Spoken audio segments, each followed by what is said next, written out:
So, RJ, is it hot enough for you on this Kraken News Monday? Oh, first bit of Kraken news, really Seattle news. It is hot. It is June 28th, 2021, the hottest day in Seattle in recorded history. So, Dylan, first question for you. What's it like to have AC right now? How does it feel? Oh my gosh, it is quite the blessing. I will tell you that. But the heat wave has given us time to stay inside, try to stay cool, and given us more time to reflect on the Kraken's hiring of Dave Hakstol as their first coach. So, RJ, why don't you fill us in on some of the stuff he talked about at his introductory press conference? So we recorded our initial reaction to the coaching hire before the press conference happened. So some interesting information did come out of that press conference. Ron Francis mentioned that he interviewed 8 candidates during the coaching search, some multiple times. Obviously, Rick Tocchet was 3 of those interviews. Francis also mentioned that he got to know Hackstall working together for Team Canada at the 2019 World Championship, and that Francis did like that it was Hackstall's second go as an NHL head coach, that he had some experience there, and that also there had been some good results from head coaches who had gotten a second chance in the league. One interesting quote from Hackstall, though, when asked kind of what kind of roster he'd prefer, a young team or a veteran team, Hackstall did mention, quote, "I'm going to be a part of all the conversations." So how much roster input do you think that Hackstall is actually going to have?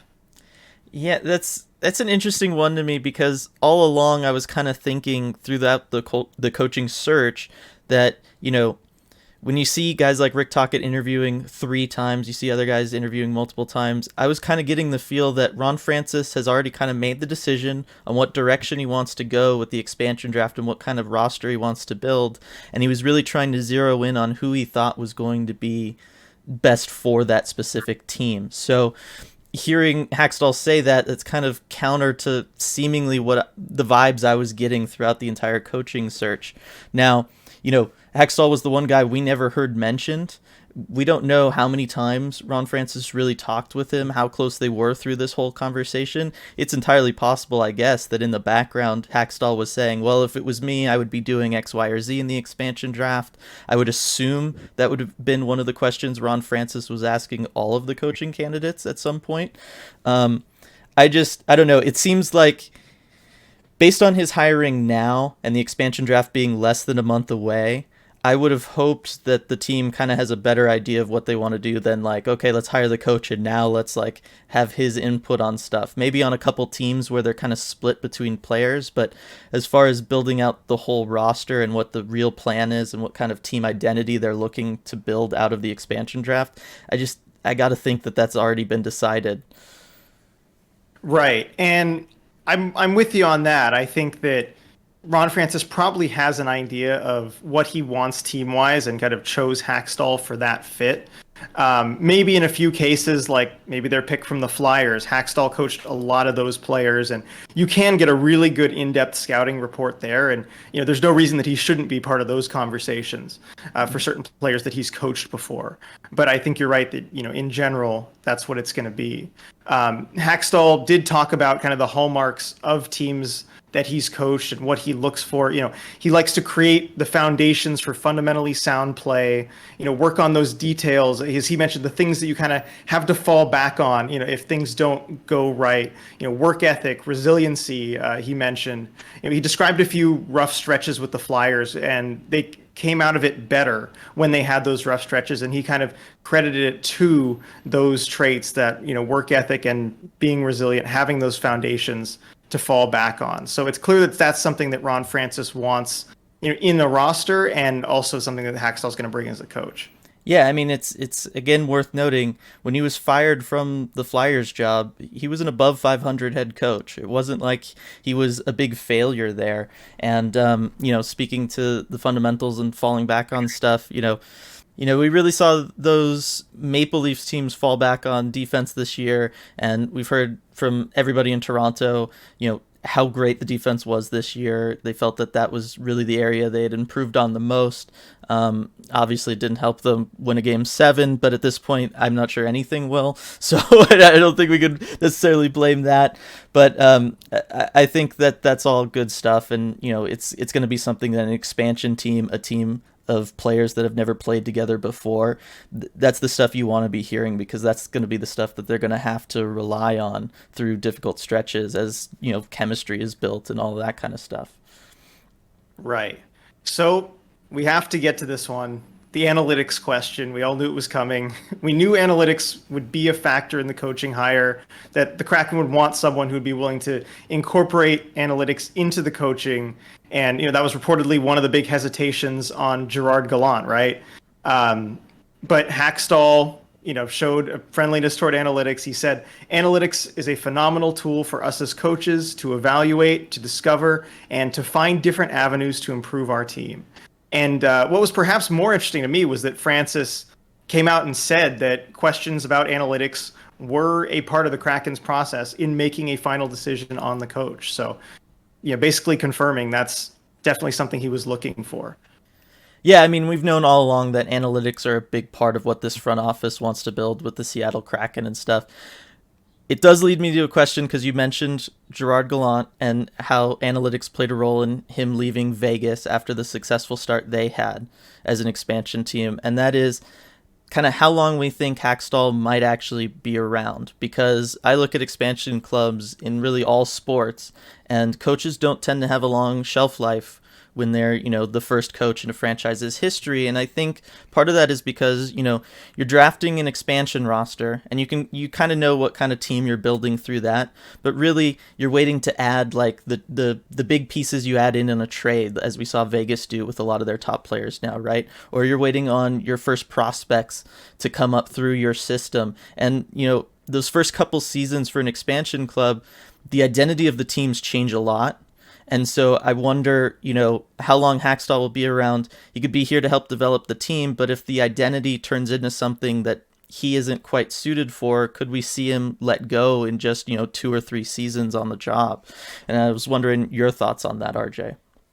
Right. I definitely think that is a possibility. It's something that Ron Francis kind of made very clear in his coaching search as a whole.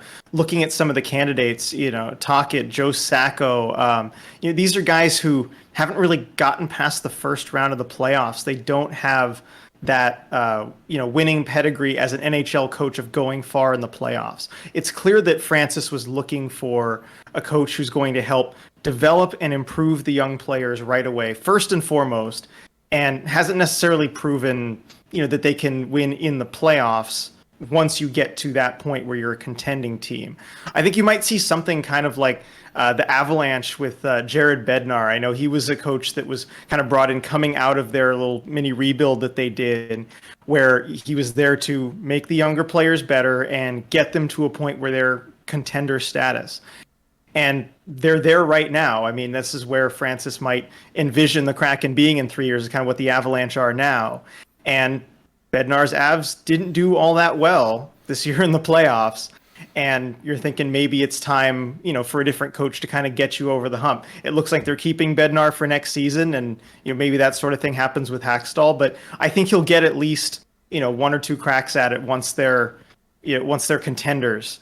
But I do think you have the right idea that maybe he is first and foremost the coach to build that foundation and develop the players, rather than the one to get them over the hump to winning a Stanley Cup. Yeah, it's just going to be something interesting to keep an eye on as things go. Obviously, that's a long way off. We still need to have a roster and everything, but I just thought I'd bring it up. That wasn't the only news from this week, though, RJ. Something big happened today, right? Yes, right before recording this, actually. So thank you, Kraken, for helping our timeline there. The Kraken announced their AHL affiliate for this season, and it will be the Charlotte Checkers. So the Kraken's long-term AHL affiliate will still be in Palm Springs, but of course that team won't start play until the 2022-23 season. So in the meantime, the Kraken will need a place to send professional players who don't make the NHL roster. The Kraken will be sharing the Checkers affiliation with the Florida Panthers. So the Kraken will be able to send 8 to 12 players to Charlotte at a time.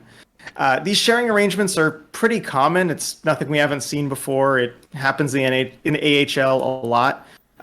So we don't know how much this had to do with the Kraken's Carolina connections. Of course, Ron Francis, Robert Cron, Ricky Olczyk, they all had experience working with the Checkers in their time with the Carolina Hurricanes organization. The Hurricanes were affiliated with the Checkers for a long time, but you'd have to think this played a role in it. Yeah, for sure. I mean, it would be kind of crazy if it didn't. Yeah, we see these sharing arrangements, especially coming out of COVID. Obviously, COVID impacted sports in a huge way, and it impacted, the four major leagues in a big way financially and attendance-wise and stuff. But it really devastated all of the minor leagues and all of the development leagues, major junior leagues, all that stuff. And so, last year we really saw a lot of teams consolidate into partnerships with these AHL teams. So it's not too big a deal. The fact that they got a share, so to speak. It's interesting that it's cross country. Granted, it's only going to be for the 1 year, but in the past that was something NHL teams had an issue with, was when their AHL affiliate was cross country, the ability to oh, so and so got the flu, we need to call someone up quick, but we can't get them on a plane and get them here in enough time to suit up tonight, kind of thing. That's why a couple of years ago they tried to really make it so all the AHL teams were really located very close, sometimes even in a building next door, kind of close to the NHL clubs. But also in the last couple of years we've seen that kind of change. Again, COVID played a big role in that. Only about half the AHL teams even played last year because of it. So it'll be interesting to see how things play out. All right, but that's going to be it for this week's ECH Kraken news. Thanks for joining us once again. As always, if you could like this video, that would be fantastic. Leave a comment below. Let us know your thoughts on any of the stuff we talked about today, and subscribe to the channel so you don't miss any of our future uploads. And we'll see you next time.